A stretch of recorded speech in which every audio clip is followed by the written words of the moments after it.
As the saying goes, hindsight is bullshit and it can f*** off. Still though, it is a fun tool to use when you're, say, watching back a 19-movie series which has been weaving narrative arcs for over a decade. You're right, this isn't my best intro. Anyway, to say that Avengers Infinity War changed the MCU entirely is about as on the money as the Queen's face. Not only did it leave the franchise's entire landscape in tatters, but... well, I mean, yeah, it did that. That's enough, innit? Now that the dust has settled, though, going back to watch the previous movies with the knowledge of what is going to happen changes a hell of a lot. Your knowledge, your understanding, your perception, pretty much everything. My name is Adam Cleary, and these are 7 previous MCU scenes completely changed by Infinity War. But before we begin, why not subscribe to stay notified? Ding, ding, done.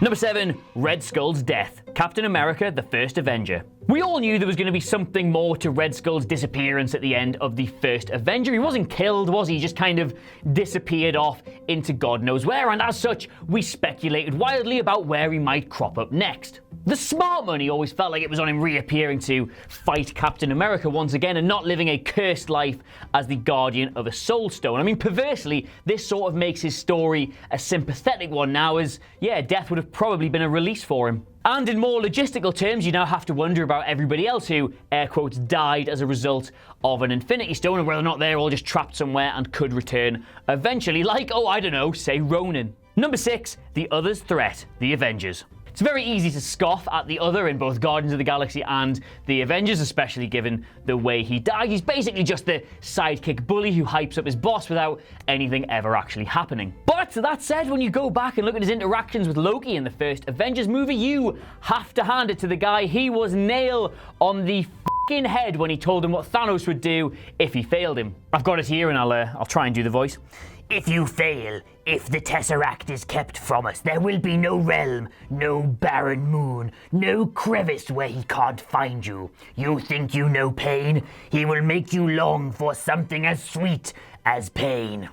Incidentally, that's my Tinder bio. Yes, there may be defiance in the way Loki dies, but his death is still the most traumatic one to watch in the entire MCU, and knowing that he was told about it in no unspecific terms is pretty chilling when you watch it back. Number 5, the fake gauntlet, Thor Ragnarok. The existence of the fake Infinity Gauntlet that first turned up in Thor, admittedly as a throwaway Easter egg, and was then confirmed as fake in Thor Ragnarok, must have given the boys and girls at Marvel some pretty big headaches. And unfortunately, Infinity War now means that Taika Waititi's Ragnarok solution for it doesn't make any sense. You see, Infinity War reveals that Thanos had only forced giant Peter Dinklage to make the gauntlet relatively recently. I mean, if it hadn't been, then Odin would have heard about it, and given the relationship between that place, the name I can't remember, Nidavellir, I think, and Asgard, somebody would have intervened, so it has to have been relatively recently. So, with that in mind, how the hell did the fake one even exist in the first place? How did Hela know what it was supposed to be used for? How did she know it was fake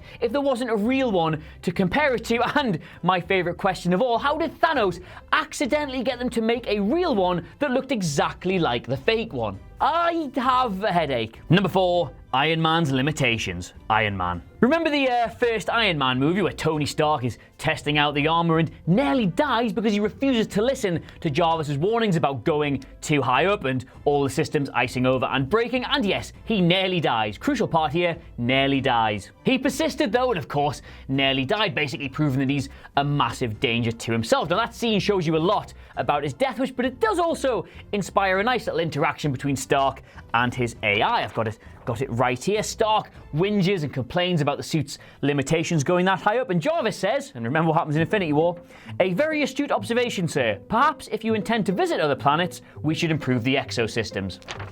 Luckily for Stark, and then Peter Parker, who he subsequently saves, he obviously listened to this advice and did improve it to the extent where, yes, it could go to other planets. Number 3, Thor's powers, Thor Ragnarok. In Thor Ragnarok, one of the unspoken themes was Thor's search for worthiness. Yes, he could now wield Mjolnir very well, but he'd become almost defined by the weapon rather than the other way around. So when Hela, a woman, crushed it in her hand, he had a very, very toxic masculine crisis. As a further exaggeration of the Samson analogy, he had all his hair cut off and then became pretty much powerless until, of course, just like in Space Jam, he remembered that the special stuff was in him all along and he could finally use all of his powers without the weapon. It was lovely. Lovely, yes, but then did create a problem for Infinity War in that he was essentially overpowered. If he was just throwing around lightning, that was a pretty big problem for Thanos, so they just undid it all at the very start of Infinity War and decided that he needed a weapon after all. That is one of the quickest,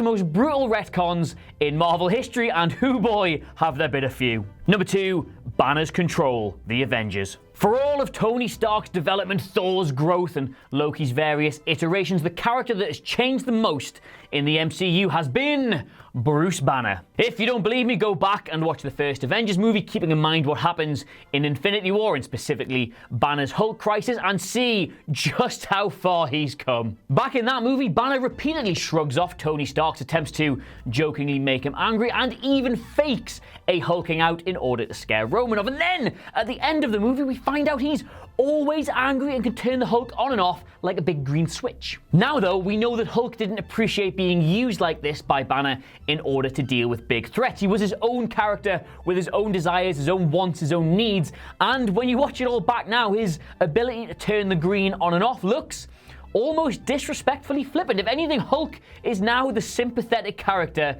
not the little scientist. Number 1, Gamora's rap sheet. Guardians of the Galaxy. The biggest and arguably most subtle retcon that Avengers Infinity War manages to sneak into the movie is that of Gamora's backstory. When we're first introduced to her in Guardians of the Galaxy, her rap sheet says that she is the last survivor of an extinct race, and that pretty much defines her whole character and her reason for being so angry at the monster that did it, Thanos. But after Infinity War, we know that's simply not true. It's not even a case that she might have been duped into believing it. We literally saw the Nova Corps record say she is the last survivor of her race, but when Thanos tells her that on her home world now it's nice and everyone goes to bed with full stomachs and happy faces or whatever that is, she's like, yeah, okay, I know, but I still hate you, Dad. Basically, the Russos just decided to rewrite history. Now, don't get me wrong, arguably having half of her race wiped out, including her parents, is even more tragic than the idea that she's the last survivor of her race. But when you watch Guardians of the Galaxy back now, it just jumps out at you and right over the face. So either the Russos thought we just wouldn't notice this, or they knew fine well we'd notice this and decided to do it specifically to annoy me. If so, fair play, you are God. So there you have it, proof once again that hindsight is indeed 2020, but it doesn't matter because Avengers 4 is 2019. Lol, am I right, lads? Let us know what you made of all this in the comments below, and don't forget to like, share, and hopefully the subscribe button is right there. I'm never sure because it doesn't exist. I can't see it. In the meantime, though, thank you very much for watching. Pow pow! Here's 2 more Avengers videos for you. My name has been Adam Cleary, and I will see you soon, I think. Yeah, why not?